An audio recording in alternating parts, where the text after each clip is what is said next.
everybody, and welcome to That Wrestling Show, the podcast where all pro wrestling matters. And this week is truly no exception, because it is WrestleMania weekend. This is it. The biggest wrestling weekend of the year has arrived. WrestleMania 37 taking place this Friday not Fridays, pardon me. I'm excited. This Saturday and Sunday night in Raymond James Stadium. We'll be talking about everything that's going to happen at WrestleMania a little later on. Give you guys my predictions as far as all the matches that are going to take place.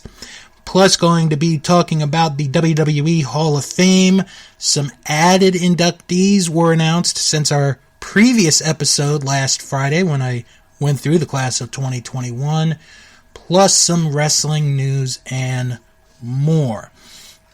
So, let's begin with the WWE Hall of Fame. The class of 2020 and 2021 were both inducted. It aired this past Tuesday night on Peacock.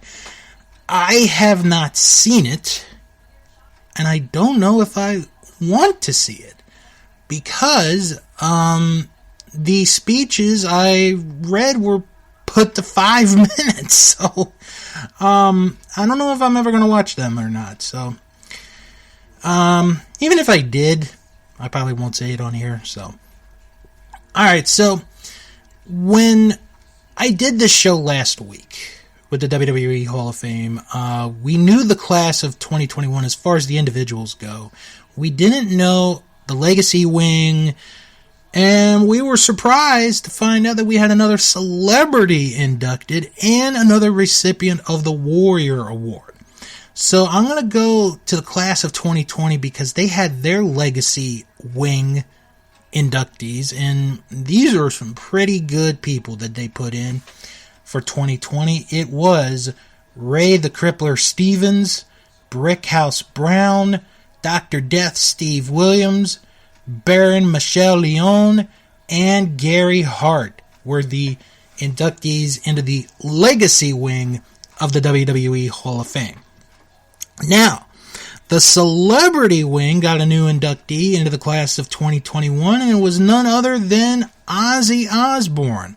I'm sure some people are wondering, well, how did Ozzy get into the WWE Hall of Fame? Well, basically, if you're a celebrity, you basically will be put into the WWE Hall of Fame.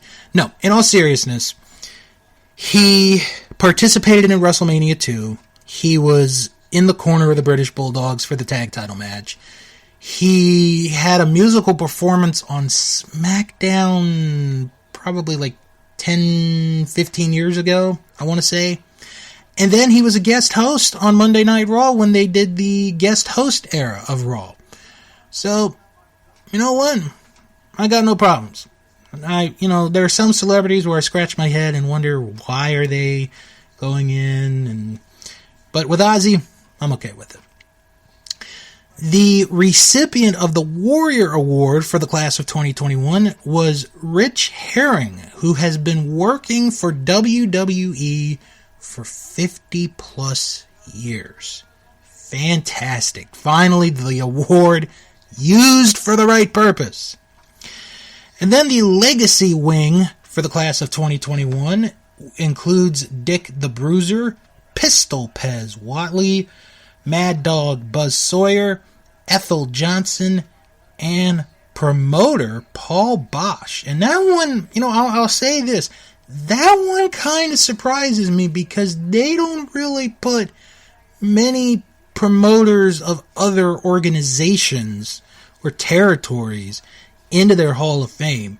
But I'm glad to see a guy like Paul Bosch, who was a big part of he was the Houston territory for close to 50 years, be inducted into the WWE Hall of Fame in the legacy wing. So, I'm going to stick with that B grade from last week for the class of 2021, even with the additions involved. So, and of course, next year, going to be in Dallas. I wonder who's going to get inducted there next year. Undertaker.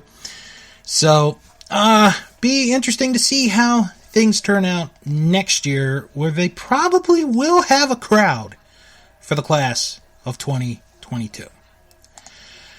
Alright, let's get into some other wrestling news. It was this week the final battle in the Wednesday Night Wars between NXT and AEW, and in the end, NXT won the last battle of the war. They had more viewers than NXT did for the first time in quite a while, actually. I think it was they had 778,000 viewers, and AEW had 678,000. So, 100,000 more, and I think part of that is because of the card that they had for the first night of NXT Takeover Stand and Deliver, which aired on both Peacock and the USA Network. So that definitely played a role into that. So I think the best way to put this is NXT went out on a high note on the quote-unquote Wednesday Night War, or AEW basically dominated that whole thing, and now NXT is on the Tuesdays, and AEW is going to stay on Wednesday nights, and hopefully everything will be peaceful in the world of professional wrestling as far as fans go. Well, if there's one thing I've learned being a wrestling fan for over 30 plus years, it is that when a new belt design is presented for the first time in any promotion, 9 times out of 10, whoever gets that belt first loses the title in their next defense. That is what happened this past Sunday in Japan, where Kota Ibushi made officially his first title defense of the brand new IWGP World Heavyweight Championship, and lost the title to Will Ospreay. Will Ospreay, the brand new IWGP World Heavyweight Champion. So after, the match was over, Shingo came out and challenged Ospreay for a title shot, and Okada came out to challenge Ospreay for a title shot.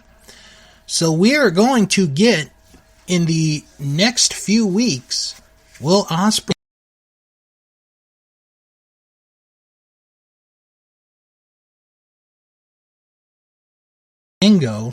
and then whoever wins that match will defend that belt against Okada May the 29th in the Tokyo Dome. A lot of big things happening in New Japan. And you know what? I gotta say, I was a little surprised that Ospreay won the title. But then again, I have to go back to what I said. When you have a new version of a belt presented, like we did here with the IWGP World Heavyweight title, you should just think in the back of your head, there's a good chance that person's going to lose the title on the first defense of the new belt design. And that's exactly what happened here. So just keep that in mind for future reference when we, when we have more belt designs, more changes there. I want to pass along a sad note in the wrestling world. Jack Veneno passed away this week at the age of 79 years old in the Dominican Republic. Now, some of you are probably wondering, who is Jack Veneno? Others might have heard of his name. Well, he is known as the biggest wrestling star ever in the country of the Dominican Republic. But he's also known for a title change that happened in one country, but was not recognized in another country. So I have to explain this story for those that have never heard this story. This is actually in Ric Flair's autobiography, To Be the Man. So, Ric Flair, when he was NWA World Heavyweight Champion, made a tour of, the islands, Puerto Rico, Dominican Republic obviously being one of them. And on this one particular night, September 7th, 1982, he defended the NWA World Heavyweight title against Jack Veneno in Santo Domingo, in the Dominican Republic. The match ends with Vaneno putting a sleeper on Ric Flair. So the ref raises the arm, goes once, goes a second time, and as the referee raises the third arm, or the arm for the third time, the bell rings. And the fans think that Vaneno has won the World Heavyweight Championship. That, their guy, their hero, won the NWA World Heavyweight Championship. This would be the equivalent to if El Santo was a heavyweight and he won the NWA World Heavyweight title in Mexico. That is what the equivalent to that would be. Or when Giant Baba beat Harley Race for the first time to become the NWA World Heavyweight Champion. It was that big of a deal. So the fans think Vaneno won the title. However, in the United States, it was never recognized. It was not recognized by the NWA. So, Ric Flair, in the book, stated that he told Vaneno, beat me, for the fear that if Flair won, there'd be a riot and Flair might not have made it out alive out of the Dominican Republic. Eventually, Vaneno had to surrender the belt back to Flair due to not being willing to leave the country to defend the NWA World Heavyweight title. He did retire from professional wrestling in 2000, and I'm going to go through his championship accomplishments in a minute, but I do want to mention this and another political thing. I see if wrestlers get into politics. In 2007, a trailer for a documentary featuring the lost footage of the match with him and Ric Flair aired through the Dominican Republic, but was not released at that time. In April 2015, the documentary was finally released on the internet for free and shows the only footage known to exist of the famous match. The film, Jack, La Historia de Jack Veneno, features Jack and others discussing his career in life. The film was produced by Benjamin Irish, a protege of Vaneno, and is widely attributed to Veneno's resurgence of celebrity in the country after 2007. Vaneno ran for mayor of Santo Domingo Norte, one of the Santo Domingo province municipalities, on the 2006 congressional and municipal elections with the institutional Social Democratic Bloc Party. In 2007, he was appointed by the President of the Dominican Republic, Leonel Fernandez, as the Vice Minister of Sports. Jack Veneno, during his career, besides the, I guess you could say, phantom title change, in Puerto Rico in the World Wrestling Council, he was a co-holder of the North American Tag Team titles with Jose Rivera. I don't know if it's Jose Luis Rivera, Ruben. I'm just saying Jose Rivera. For Dominicana de Espectáculos, He was a 6-time light heavyweight champion, 2-time intercontinental heavyweight champion, and a 7-time co-holder of the World Tag Team titles, twice with Puno de Hierro, twice with El Caballero Negro, along with 3 other times Mr. Haiti, Maravilla, and Rafi Sanchez. And then in the Dominican Wrestling Federation, he was a co-holder of the Caribbean Tag Team titles with Relampago Hernandez, 6-time Dominican Republic Heavyweight Champion, and National Welterweight Champion. And like I mentioned, served as the Vice Minister of Sports from 2007 to 2012. Veneno passed away on April the 6th from pancreatic cancer, which had really gotten into his lungs and just messed him up completely. He was 78 years old. Well, you know, with this being WrestleMania weekend, a lot of activities going on. WrestleCon, amazingly, is running this weekend. It kind of still surprises me that they are doing that this weekend. But also, there are a lot of independent wrestling shows. Independent Wrestling TV, they have a bunch of wrestling shows run this weekend down in Tampa. And also, GCW, Game Changer Wrestling, they have the Collective, which is a bunch of different wrestling shows right in Tampa. And from what I've heard so far, it's been pretty successful. They're both going to go all the way until tomorrow. I do know that for sure, with ICW No Holds Barred being ran at the same time as WrestleMania. So if WrestleMania just does not do it for you, go subscribe to independentwrestling.tv or IWTV, and you can get a year subscription for $100. It is worth the price. Believe me, it really, really is. Also want to talk about NXT Takeover Stand Up and Deliver. It was 2 nights, and you know, I have to say, this was the first time in a long time where I watched I watched the Thursday show, because Wednesday was just a bad night, because I had that, you have Dynamite, and you have The Masked Singer, which, oh, by the way, Nick Cannon was eliminated this week, but he's back as the host of the show next week.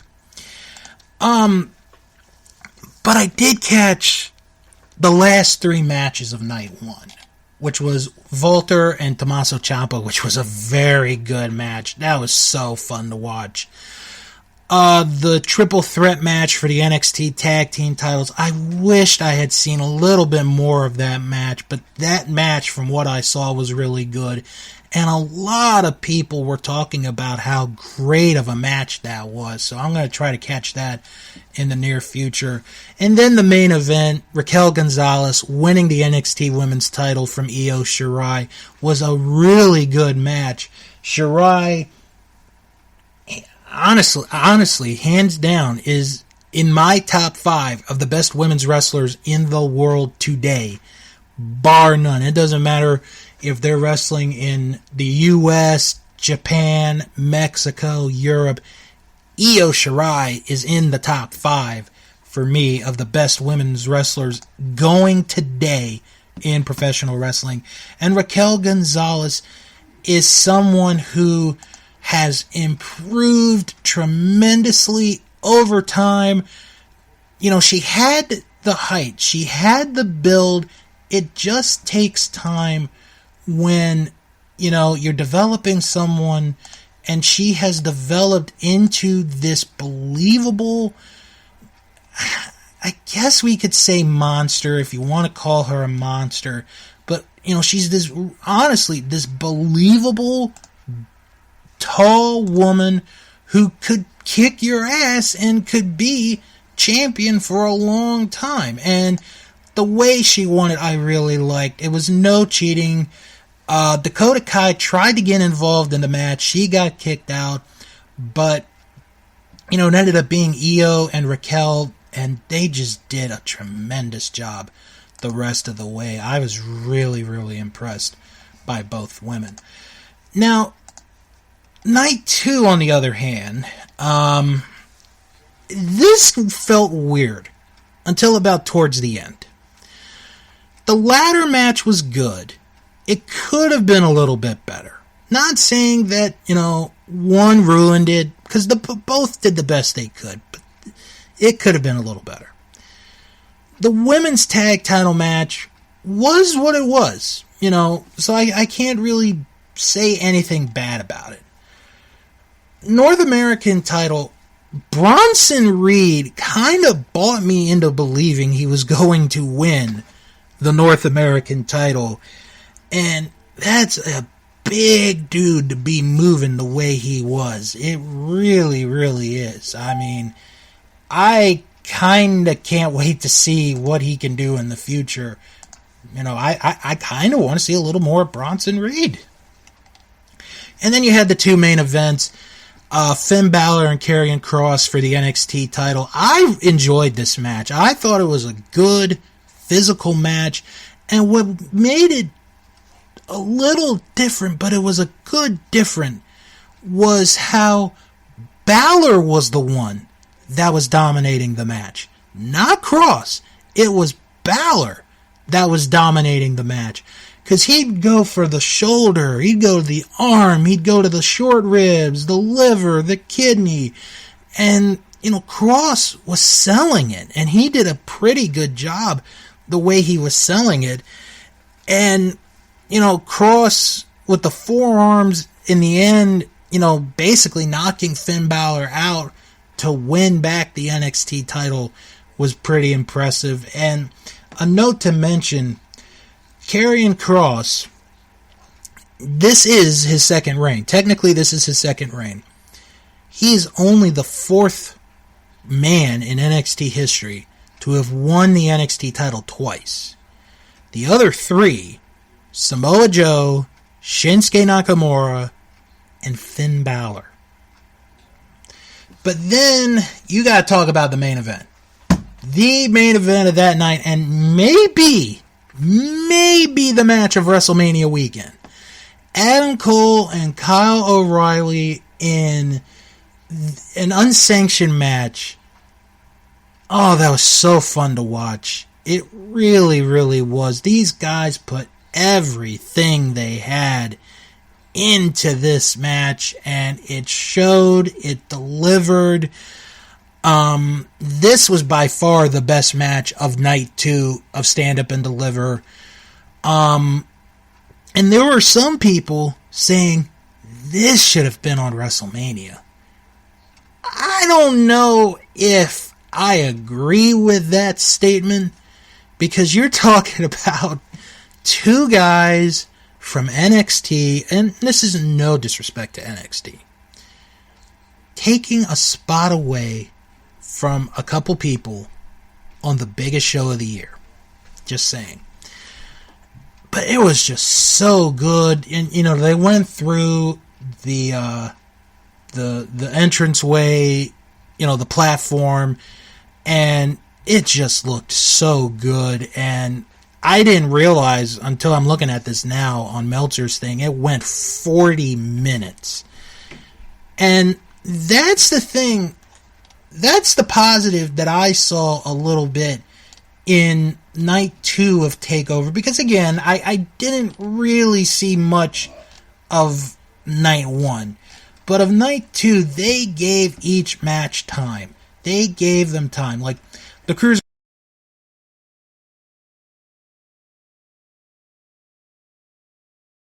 16 minutes. NXT title match, 17 minutes. The final match went 40. So, you can't say that they didn't get time. They got time. But, and again, I'm watching this as a fan. I'm not reviewing this. So, you guys aren't going to get grades from me from this. Because I actually wanted to watch this as a fan. But as I was going back, to watching the final 3 matches of night 1 of TakeOver, and all of night 2, there was something that popped into my head that I thought about when you compared the 2 shows. That first show basically featured younger talent. It's like these people, with the exception of Ciampa, because he's been there for like 5 years, I think, at this point. These people are the future of NXT. If they can get their stuff together, and be what they were before they went on USA Network, this is a product that I'd watch every week. It really is. And then, when you go to night 2 of TakeOver, with the exception of the first 2 matches on that show, I'm like, these guys need to be going to the main card. They need to go to the main roster. Like, I'm ready for Gargano to go. I'm ready for Balor to go back. I'm ready for Adam Cole to be on the main roster. I'm ready for Kyle O'Reilly to be on the main roster. And that kind of scares me in a way that the first night you have this big positive in that you potentially saw the future of NXT in night 1. And you did a little bit in night 2. But with night 2, like, there are times where I was like, how much longer can this person be on NXT? I mean, some of these people are going to have to go to Raw or to Smackdown at some point. They can't stay at NXT forever. And I think with Io Shirai, I think she's going to get called up real soon. I really do. And I hope they put her on SmackDown, because she would be so good for the SmackDown women's division. Because Raw has Asuka. Put Io on SmackDown. Keep the 2 of them away for at least 9 months to a year. Have the build for Asuka and Io Shirai. My God, what a match that would be. And then, with Gargano, it's like the whole thing with the Wwe, and I'm like, it's gotten old by this point. I'm kind of ready for this to end. And then with Finn Balor, I mean, no disrespect to the guy. I think he's a great wrestler, but if he can be called back up and be put in a right position, a right situation, I think he'd go. I really think he would. And then with Cole and O'Reilly, I just think it's time, especially for Adam Cole. I mean, he has everything that you would want in a star in WWE. He's got it. He is the 5-tool player. He is ready to go.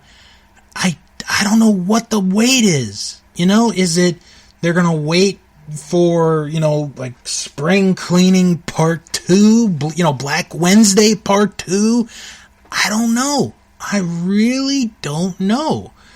So it's going to be interesting to see what happens. And then you have NXT starting on Tuesday nights. So there's no competition there because Impact moved to Thursdays. I know it's a lot, folks. It's a lot, but stay with me. I just, let's see what happens these next few weeks with NXT. Let's see what happens. Let's see if they can make the right turn, the right move, and get back into the position where they were of, this is one of the best shows on TV week in and week out. Let's see it happen. Whew. And then Also, just want to add, Chris Jericho going on to the Stone Cold show, WrestleMania Sunday night. That's actually pretty awesome. I don't know if I'm going to really watch it, but that's going to be a sight to see. I'm sure people are going crazy, going like, "Oh my God, Jericho's on WWE, but he's at AEW." Ah! So we're gonna get that. We are gonna we're gonna get that. We really are. Okay, so now that we've gone through that, there's only one thing left to do at this point, and that is talk about WrestleMania 37. This is arguably the biggest show of the year. Let's just say it as it is. This is arguably the biggest show of the year in professional wrestling. And this is going to be WWE's first show in over a year with a live crowd. Obviously, it's not going to be full capacity, but it's going to be interesting to see how it is. So, what I'm going to do is I'm going to go through each match and I'm going to give you my picks. I'm going to give you my prediction as to who will win those matches this Saturday and Sunday at WrestleMania. Or as it is on Peacock going to be after this weekend, WrestleMania Season 37. Don't believe me? Go to Peacock. Pause the show now. Go to Peacock. Look up a pay-per-view. Doesn't matter what pay-per-view it is. They have it as seasons. Not lying. Okay, so the first match we're going to talk about is the Tag Team Turmoil match, where the winners of that match will face Shayna Baszler and Nia Jax on night 2 of WrestleMania. So here are the 4 teams that are going to be competing in this match. Naomi and Lana, Mandy Rose and Dana Brooke, the Riot Squad, Natalya, and Tamina. Those are the teams involved. I'm going to say... See, here's the thing with this WrestleMania. There's at least one match that I'm like 1,000% certain is going to happen. Like the winner. Everything else, I'm not so sure about. So here, I think it's going to be Naomi and Lana that win this match. I think they will win the Turmoil match, and then they will go to Sunday. They will face Shayna Baszler and Nia Jax, and I think Naomi and Lana are going to win the women's tag team titles. It seems like they've been kind of building towards that for some time, especially with the whole Lana story going back from the fall. So I think Naomi and Lana are going to win the Tag Team Turmoil match, and they're going to win the women's tag team titles on Sunday night. Next match is Kevin Owens against Sami Zayn. This is going to be a phenomenal match. I know Logan Paul's going to be in the corner of Sami Zayn or something. I think KO is going to win the match, but Sami Zayn needs the win a lot more than KO. Intercontinental Championship is on the line. Big E will defend the title against Apollo Crews in a Nigerian drum fight. No, you did not hear that wrong. A Nigerian drum fight. Well, I think Apollo Crews is going to win the Intercontinental title. And who knows, maybe he has a decent heel run as Intercontinental Champion. Remain to be seen. This next match is going to be a very interesting match. Cesaro against Seth Rollins. This is Cesaro's first singles match at a WrestleMania. Seth Rollins has been a veteran of WrestleMania, has been in big matches before. This is going to be a very good match. This is one of those underrated matches that I think could be a sleeper for the match of WrestleMania weekend for Saturday and Sunday. I think Seth is going to win this match. I can't see this feud ending here. Seth, I think, is going to take the win here. United States Championship is on the line. Riddle will defend against Sheamus. You know what? Sheamus has been so good lately. He really has. I think he's going to win a U.S. title. I really do. I think he's earned it. He's had a series of good matches with Drew McIntyre. A series of good matches with Keith Lee. I think Sheamus is going to win the U.S. title. For only the second time in WrestleMania history, a steel cage match will take place at WrestleMania. Braun Strowman will take on Shane McMahon. I want Braun to win, but I think it's going to be Shane McMahon. I really do. I think Shane's going to win this match. Bad Bunny and Damian Priest. This is the tag match. It was originally a singles match, now it's a tag match. Bad Bunny and Damian Priest are going to face The Miz and John Morrison. This is not the one that I'm 1,000% sure is going to happen, but I'm almost in a confidence mode that Bad Bunny and Damian Priest are going to get the win over Miz and Morrison. The Raw Women's Championship is on the line. Asuka will defend against Rhea Ripley. And for a while, I thought, alright, Rhea Ripley's going to win the Raw Women's title. And then they announced on Raw that her theme song will be performed live at WrestleMania. Which usually means if someone's theme gets performed live at a pay-per-view, they lose. Asuka will retain the Raw Women's title.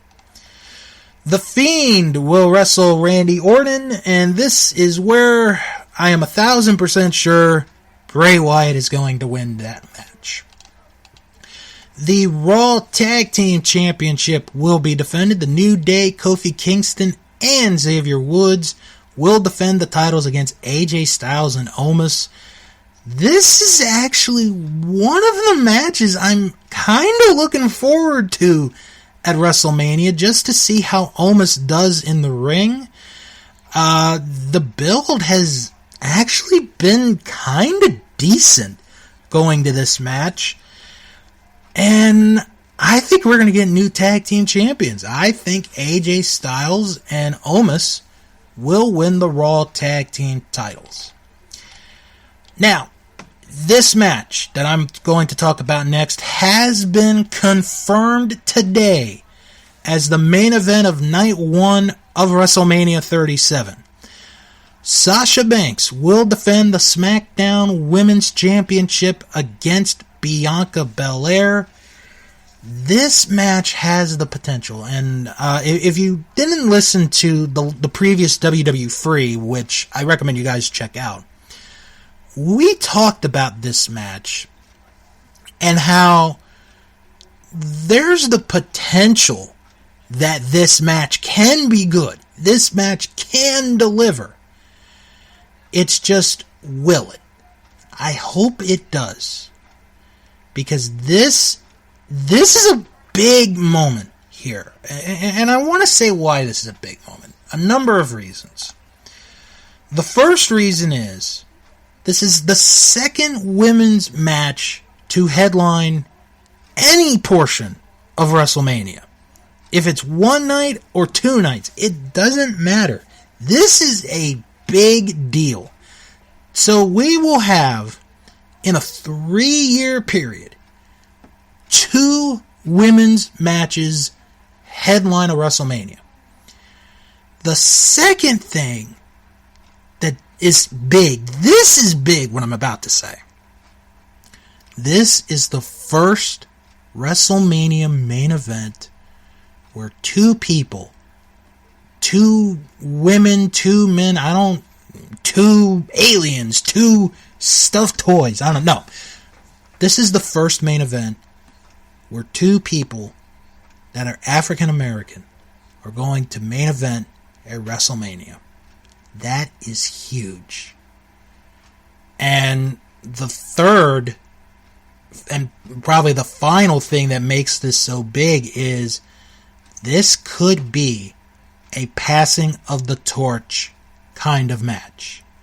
This could be the match where the torch is passed from someone who has been a top star for about 5-6 years to the next in line. And I think Bianca Bel-Air will win the Smackdown Women's title this Saturday, as it is, like I said, the main event of Night 1 of WrestleMania. We also will have the WWE Championship on the line. Drew McIntyre will challenge the champion Bobby Lashley. Bobby Lashley going to make history at WrestleMania. First African-American pro wrestler to go into WrestleMania as the WWE Champion. Will he leave WrestleMania as the WWE Champion? I would love for that to happen, but I got a feeling they're going to put the belt back on Drew. Not saying that Drew doesn't deserve the title, because I think he's been a very good champion, but Bobby Lashley's been on the run of his life, and I think he should have the title a little bit longer, but I'm going to say Drew is going to win and win back the WWE title. And the main event of Night 2 of WrestleMania, it is a triple threat match for the Universal Championship. Roman Reigns will defend the Universal Championship against the 2021 Men's Royal Rumble winner, Edge, and Daniel Bryan. This is the toughest one to pick. This really is the toughest one to pick. To me, it comes down to Reigns and Edge. I have no idea who to pick in this one, because there's so many thoughts running on this match. If Roman Reigns wins this match, he continues this incredible heel run as the Universal Champion. If Edge wins, this completes the 10-year arc of Edge never lost the World Heavyweight title. He had to surrender the World Heavyweight title after WrestleMania 27. He had to retire. But let's not forget about the wild card, Daniel Bryan. He's been in big matches before, and he normally delivers. So this is going to be a very interesting match. Here's what I think will happen. Edge will win the match. He will beat Daniel Bryan. Roman Reigns will not be in the fall to lose the Universal title. It's very possible. It could happen. We'll just wait and see what happens this Saturday and Sunday at WrestleMania 37. Well, on that note, that's going to wrap it up for the show this week. But before I leave, let's get into the plugs. Questions or comments, send an email, wrestlingman@thatwrestlingshow.com. Don't forget to follow the show on Twitter at WrestlingShow11. Follow us on Instagram at That Wrestling Show. Join the Facebook group. It is That Wrestling Show fan group. You type that in the search bar and you are right there. And if you don't find it, it's okay. I put the link in the description of each and every episode. And if you like what you heard here, check out our Patreon page, patreon.com/That Wrestling Show, where you can pledge as much as $3. And for $3, you get a lot of great stuff, extra content that won't be heard anywhere else. Plus, you get first-hand reviews of pay-per-views within 24 hours after they happen. That is patreon.com/thatwrestlingshow. Now to plug some friends and there we go. Friends and podcasts you guys should check out, starting with our Vantage Point, the Retro Wrestling Podcast. Joe Murata and Michael Quinn. This week, they defend Mr. Fuji. Plus, it is week 4 of the Royal Flush of the worst WrestleMania main events. Plus, they review an episode of Continental Championship Wrestling. And, because I love these guys so much, they're the only ones that get this. If you sign up for their Patreon page, which is only $5 is the top, their bottom is $2, but if you sign up for the $5 tier, right now, you can listen to their review of the 1992 Survivor Series. It is out, up, and running on their Patreon page. That is our Vantage Point, the Retro Wrestling Podcast. Also, check out Greetings from Allentown with Peter Winson. He watches one episode of wrestling this in his own unique way. This week, he watches an episode of All-American Wrestling on the day of WrestleMania 9, April the 4th, 1993, which features an amazing star-studded match, Virgil versus the Giant Gonzalez. Oh boy. Can't wait to hear that review. That is on Greetings from Allentown. And check out Juice Pro Wrestling, where this week Juice, Brody, and Sredden are in full bloom.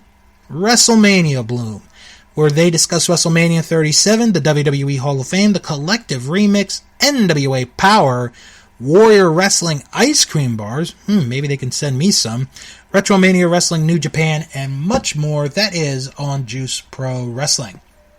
Now, if you're looking for non-wrestling related podcasts, check out the Best Pick Podcast with Tom, John, and Jess, 3 people who watch each and every Academy Award-winning picture in no particular order. And this is the Best Picture winner, by the way. This week, they discussed the Best Picture winner of 1955, Marty. Pardon me. That is this week on the Best Pick Movie Podcast. Also, check out the Castle Vault, a chronological deep dive of Disney animated films powered by Disney+.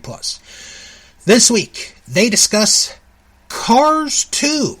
That is this week on the Castle Vault.